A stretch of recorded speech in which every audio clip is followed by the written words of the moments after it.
Hello, it's me, Dia. I have not done a video in years because I just don't have the time and patience. However, my ancestors, my ancestral mothers, the primordial ones, suggested I start doing lives. And I initially said no. And then some things happened. And so now here I am, 2-3 months later, saying, sure, I'll just go ahead and do it and see what happens. So basically, the whole point of these lives is to just share the dreams that they suggest I share. So I'm going by their suggestion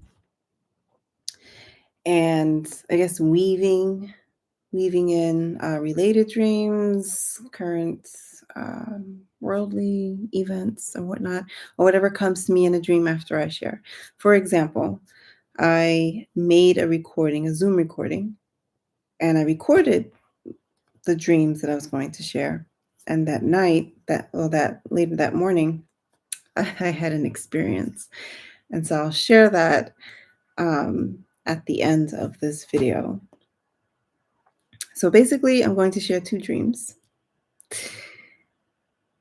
One is from February 29th, 2016, and the other is from March 9th, 2016. These are ancestral dreams. I put a little bit of an explainer in the box in the description below.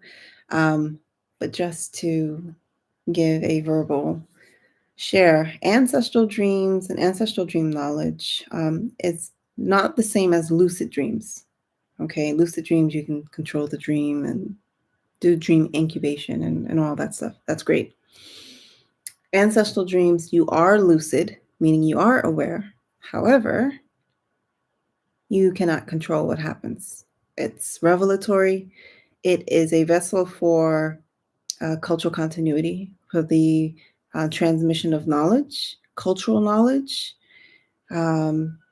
connected to your existential lineage, not just your blood lineage, but your blood and spirit, right? What you are in essence, that manifests in the physical sense, right? So your existential lineage. That is what ancestral dreams are. And ancestral dream knowledge is pretty much the knowledge that's passed down when these ancestors come in and talk. Now, realizing that not everybody has the same experience as myself, an ancestor or an ancestral dream could also be a dream from a recently departed family member or a recently departed relative. So any type of dream where knowledge is being transmitted to you, that's an ancestral dream. Okay. But for me, in the way I was raised, in the tradition that I was raised in, the Amma, these are dreams where primordial elemental beings, the primordial elements, the primordial beings, higher consciousness, a higher consciousness comes and relays knowledge, right? The ascended ancestor. So it's pretty much this higher consciousness that took a physical form, did work on the earth, and then ascended, went back because they did this higher type of work, because it's a higher form of consciousness that is also an ancestor. So high priestesses, and it's always, and in this tradition, they're all females. If they are sons of the mothers, they're always accompanied by the mothers, right? So we don't worship. There's no worshiping because you're not giving your power over to. You're in a lineage. You're in a whole tree, a family tree, a world tree, so to speak. And you are an ancestress that reincarnates. So reincarnation is also a belief that reincarnates to receive the knowledge that needs to be shared. So that is what ancestral dreams and ancestral dream knowledge is. particular for me in my experience and in the experiences of my Reiki teacher and experiences of my mother and some women that I've been in communication with. So if that resonates, great. No, you're not going crazy. I don't call these primordial beings goddesses, because they're not. They are ancestors, and they also includes they're non-human. Most of them are non-human, right? Like I said, they're beyond the scope of blood relations. So trees, plants, animals, the elements, those are ancestors, and they're the ones that taught me everything that I know and all the things that I am going to share that they want me to share. So with that being said, I need to take some notes. I'm going to read the first dream. I was in a room that resembled space. I could feel and sense the four walls and the ceiling, but also felt the flow of the universe in the ceiling and the walls, that it did not feel like I was in a room. I sensed the universe say to me that I am dreaming the Rig Veda. I am dreaming Vedic yoga. I was shown my dreams as an interpretation of the Vedas, that I could refer to them as Vedic yoga, that the vitality of life I refer to in my practice is indeed Agni. End of dream. Okay, so I'm going to break that down, and then we'll get to the second dream, the Gayatri Mantra. Now, I understand this to mean I'm not dreaming the actual Vedas that's out there, right? Like, I'm not dreaming the Vedas as they've been published, as people have been studying them, right? However, but that which I'm experiencing is in likeness of the Rig Veda. Okay, so what is the Rig Veda? It's the first Veda. It's the first book of, it's the first knowledge, because it's not a book per se. It was compiled into books, into texts. So it's the first Veda.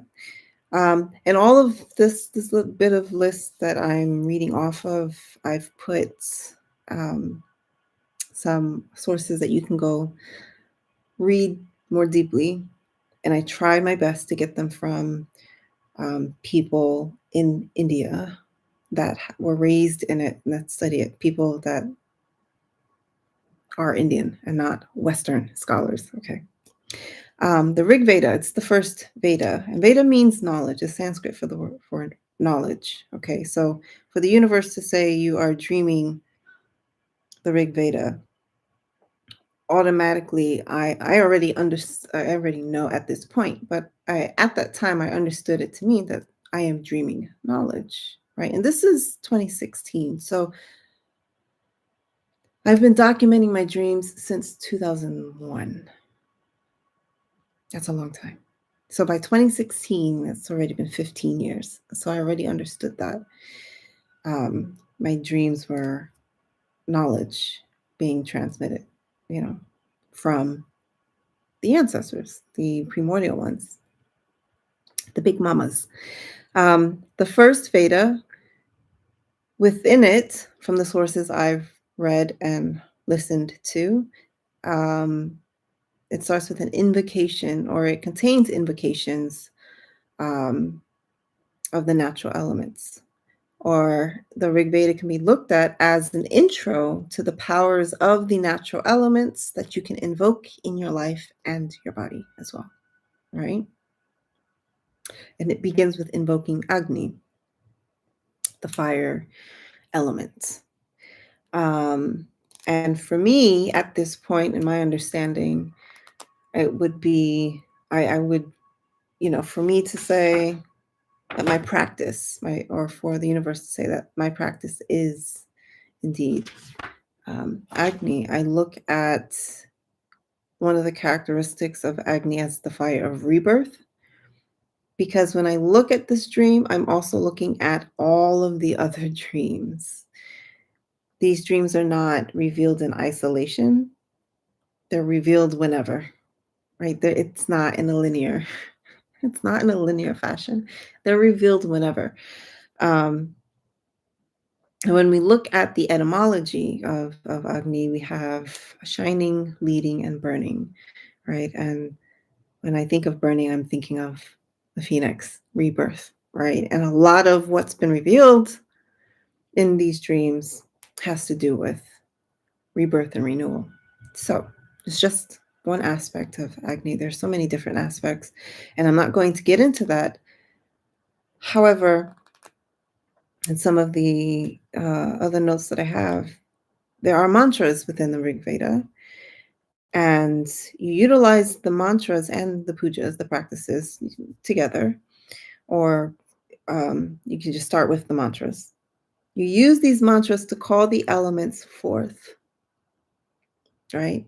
If the Rig Veda is an introduction to these primordial, these cosmic elements that you can call forth, that you can call to, that you can invoke, that you can summon and develop relationships with and do things with, right? My understanding is that these dreams operate in the same way. My experience is that these dreams operate in the same way. This is 2025 right now, okay? And this dream is 2016. And that's a big thing, because when I look at the experiences I've had, that's exactly what it is. For example, my doctoral project that I'm working on is a documentary and 3 articles about 3 particular primordial mothers, primordial elemental beings. And again, in my tradition, we call them the Amma, the mothers. I'll do a separate video on that, but not me trying to stay focused. I went to Hawaii at their guidance. They told me what islands to go to, where to go, when to go. And on Molokai, the favorite of the 3 islands that I went to, there was a week where I experienced a communication between birds, sound, right? Birds are also very important ancestors or totems for people that need more of a grounding and understanding. The birds and the wind. So you've got the air in motion, right?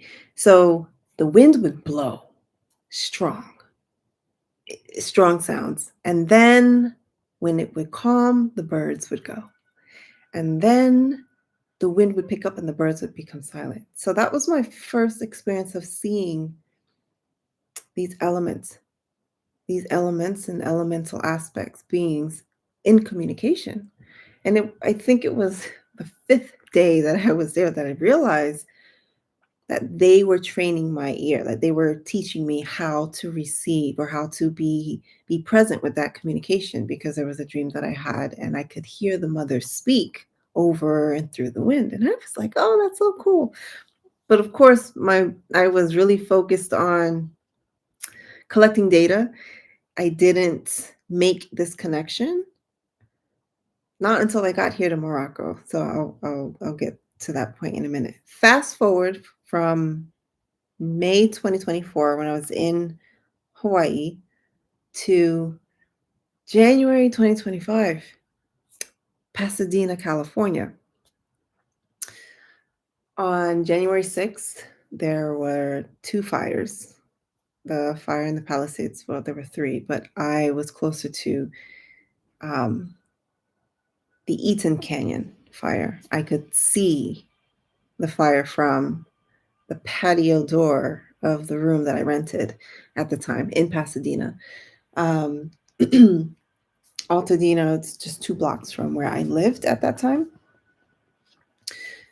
And so I remember after my landlady decided she wanted to go to sleep because she didn't think the fire would reach the block. It did.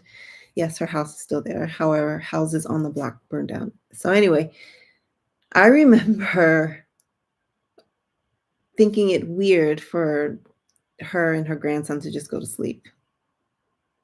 And so I decided to stay awake. And I did what I naturally and normally do. I went to my room and I kind of just sat on the bed and I said, okay, I need to tap in and figure out what I should be doing because I don't know what I should be doing. Nobody's really saying anything. I've sat through hurricanes before during uni days, and this is different. The winds, the wind was conscious, and I could feel that, but I've never felt that before. I've never experienced that before. Hurricane winds I've experienced, and there's a consciousness to it, but it's a natural elemental aspect of weather patterns, and it just does what it does. Okay. These winds in January, different, very different. It felt different. It felt conscious. So I was like, let me talk, let me communicate with it. So I sat with the mothers, sat in ceremony, and I reached out and I asked, I said, is there anything I can do on the behalf of, the people in this area? Because I don't know what to do. I don't know what's going on. This is not normal. Like the winds woke me up out of my sleep and shaking the house, and it just felt like it was screaming, it was talking. So I asked, what can I do? Can I offer a dance? Is there something that I can give that will calm you and stop the movement of the fire, because the wind was carrying the embers and it was mayhem. Um, I will never forget what I saw. With my eyes closed, I could see the consciousness of the wind up high. And it was like her hair is just all over the place. She was just kind of like this. And the fire, the consciousness of the fires, they showed up to me as these in female form, but like ceremonial and elemental dancer things, and their hair again was just, but they look adorned and everything. And they all turned and looked at me in unison, and I was like, oh my goodness, am I really in touch with these elements? What? Oh my gosh, what? Oh, like it was a new thing for me. And they said no, I couldn't do anything but just pack and be ready, and they'll tell me when to go. And I was just like, okay, well, I was telling the wind, don't knock the oak tree branches down, because I needed it for my car if you're telling me to go. And then eventually the wind told me when to go, and I had already packed my things. I had just moved to Pasadena that September 2024. I had packed everything in my car, and I drove from Arizona. So of course, I was like, I'll pack the majority of my stuff. And then I just said, please don't burn down the house, because these books are important. And I was asked to come back to do this research. So do not burn the house. Just don't do that, because I need these books. And thankfully the house remained. So the wind, I don't know, it did this. The wind communicated. I packed the car. I woke up my landlady and I said, I'm leaving. She refused to leave. And I think it was an hour after I met up with one of my sisters, 1 or 2 hours afterwards, it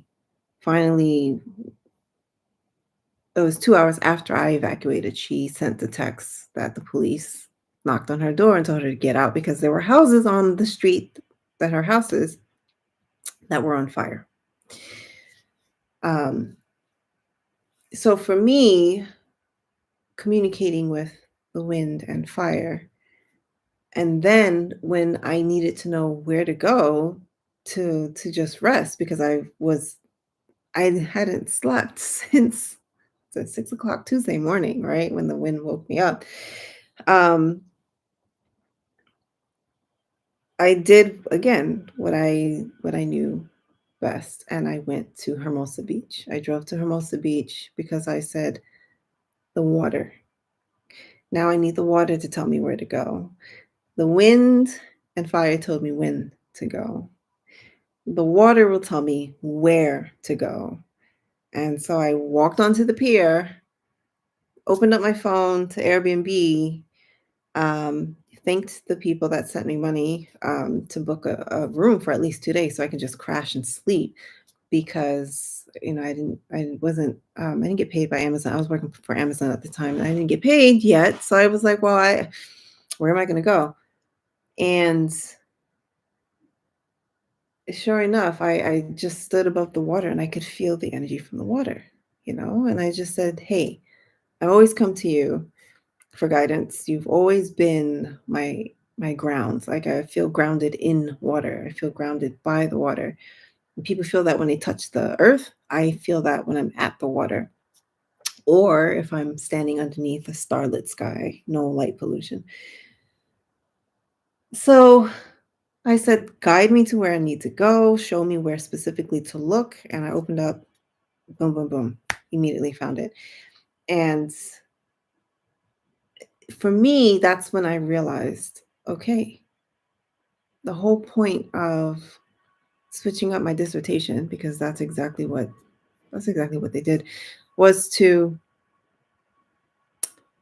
remind people how to communicate with the elements, because people aren't doing that. Humanity as a whole has stopped doing that. So anyway, Rig Veda, you are dreaming the Rig Veda, right? So dreaming, receiving, remembering knowledge and information about the natural process of the elements, and an intro to the powers of these elemental beings. Okay, awesome. Next, the Gayatri Mantra.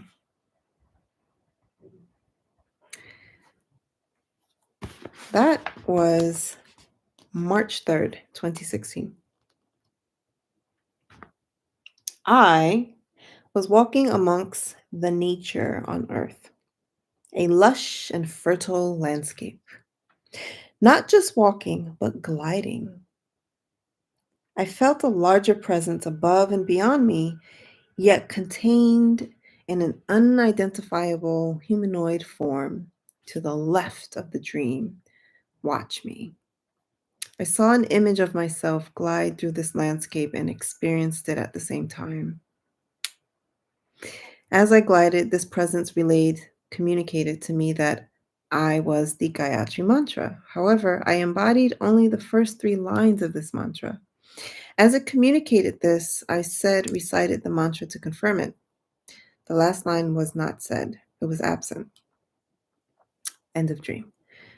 Okay, so when I think about the Gayatri Mantra and I look at it, of course, with regards to mantras, there's an intonation and there's a way to say it. I'm not going to sing it and all of that. I'm just going to read it out. And then I'm going to read the notes I have, and then again, go into an explanation. Om Bhur Bhuvasvaha Tat Savitur Varenyam Bhurga Devasya Timahi Dio Yona Prachodayat. There you go. So the Gayatri Mantra, in the most shortest elementary way of explaining it, it's a mantra that is supposed to help illuminate the mind, right? It's supposed to take you inward. It's dedicated to the primordial force. It's the mother of all mantras. It's also a mother deity, a mother primordial force, which is creation. It's the mother of all mantras. I said that already. A cosmic energy that permeates all. And it assists with awakening and healing. Okay. There is this great channel, the Sanskrit channel, that gives a really good explanation. I put the link inside. It's in the playlist for the YouTube link that I have there. So go in and watch all of them. They're very short videos. I'm going to read the breakdown, 2 different translations of it. The first one comes from the Sanskrit channel, and then the other one comes from the short. I forgot to write down the author of that, but it is in the YouTube playlist. So from the Sanskrit channel, you have the translation as, we meditate on the highest brilliance of the source of light, which may propel our minds from the material world to the subtler planes of existence, right? So that last line, from the material world to the subtler planes of existence, that is the Om Bhur Bhurva Svaha. That's at the start of the mantra in Sanskrit, and in translation, it's flipped, right? So, from my understanding, from the material world to the subtler plane of existence, that's the process of how the energy, how the mantra is supposed to work. So in that light, if you look at it in that sense, and then the way that is translated, yes, I can see what they're saying by the last line is not included in me embodying the Gayatri Mantra. I also understand this to mean that I connect this to all of the other dreams that I've had. And I'm not going to go into that now, because then that would be a 50-hour lecture. And who has 50 hours to set aside to watch a YouTube video? Not me.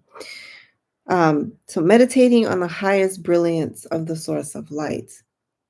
When I look at that, and I look at my nature, and I look at the dreams that I've had and what I am in essence, as one who is a wisdom keeper, one who is taking on the mantle of being a custodian of tradition, there is a quality of light, right? We all have light. We are light in a body. And the light that I carry is knowledge, right? And it's this knowledge, this light, that is supposed to help illuminate, so as to help people evolve, awaken and evolve, awaken and heal. And that's what I've been trying to do for the past, I don't know, since I came out the womb, okay? It just sheds more light onto the work that I've been trying to do, the work that I'm trying to do, my dissertation work, right? Illumination of the mind, and demonstrating to people that how important it is to reconnect to these primordial elements. See how it's all connected? It's so connected. Oh my God. Okay, another way to translate it. The first line, the Om Bhur Bhurva Svaha, the 3 planes of existence, right? Om, the sound, the vibration, and then, of course, the 3 different planes of existence. Bhur Bhuva Svaha also reminds me of Tripura Sundari, right? The mother of the 3 worlds, or the 3 realms, the 3 cities, right? The 3 realms of existence, the 3 cities of existence, etc., etc. That deity who manifests in the form of the light of the sun is worthy of respect or adoration. We should meditate upon the light of that deity. May the deity guide our intellect, Buddhi, in the right direction. I'm just a guide. Woohoo, hello. Trying to guide you. Trying to guide and assist. Through the mothers. I just love how it all ties itself in. And I do want to add that when it comes to, when we go back to the Rig Veda, close this book, right? My journal, one of many journals. When it comes to these elements, And how I said each dream is connected to the other. They're all interconnected. It's a whole corpus of knowledge, a whole body of knowledge. That's what the Vedas are. And so to be told, hey, you are dreaming the Vedas, it's like, oh yeah, not the Vedas from India, but for the primordials to use the appropriate words for me to better understand the nature of these dreams is helpful, so that when I try to explain or attempt to explain to people that are not up here, right, to bring knowledge to a level that they can understand. There you go. So Rig Veda's introductions to the primordial natural elements, right? And how to communicate with them, ways to communicate with them. That's what the mantras are for. And then we have the Gayatri Mantra as the mother of all mantras. It's like creation, right? To help illuminate your mind.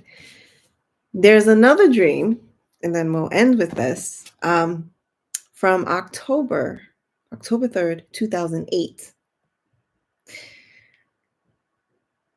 Now, where am I going with this? I'm just trying to see how the mothers want me to continue on. Like, what's the next set of dreams? So hopefully, maybe in the dream tonight, they'll tell me, they'll show me, who knows. But this dream, it's called the Eternal Return. And it starts like this. There is always an obelisk about the height of my waist between myself and an emanation of the divine feminine.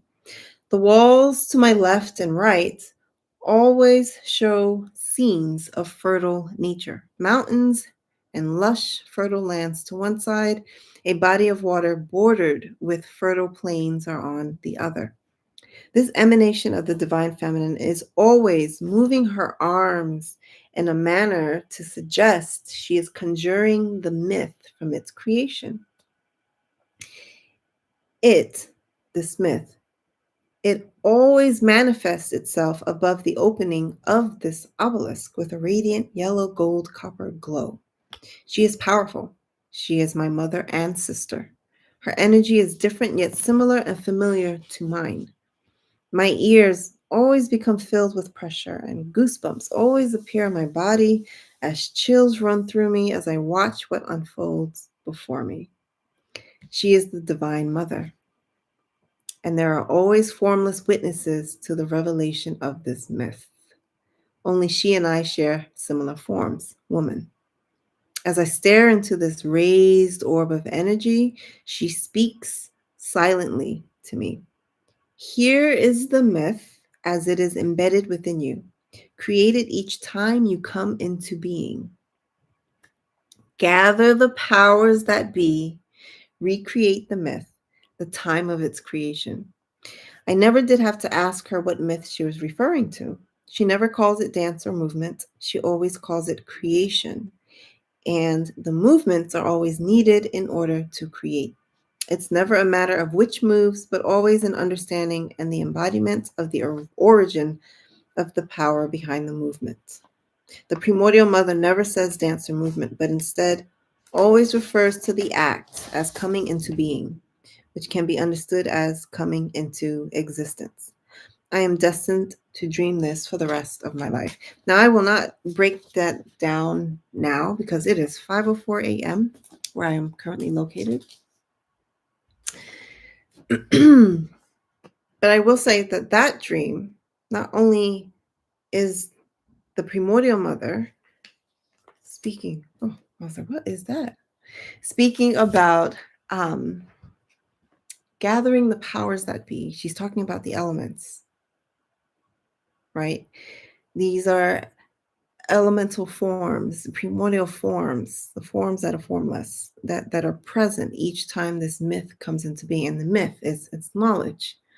And she says, each time I come into being, so each time I reincarnate, this is what I am to do. And the thing about this dream is not only is it related to what I just shared, it's connected to a myth, and several myths,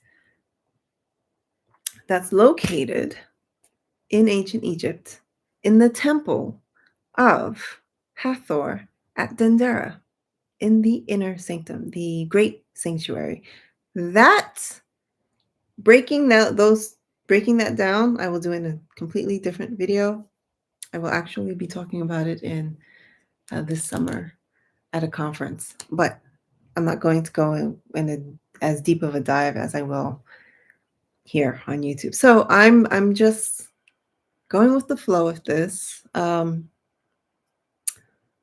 I guess this is my journey of sharing what ancestral dreams are and taking the Amma's guidance on which ones to share and when to share it, blah, blah, blah, etc., etc.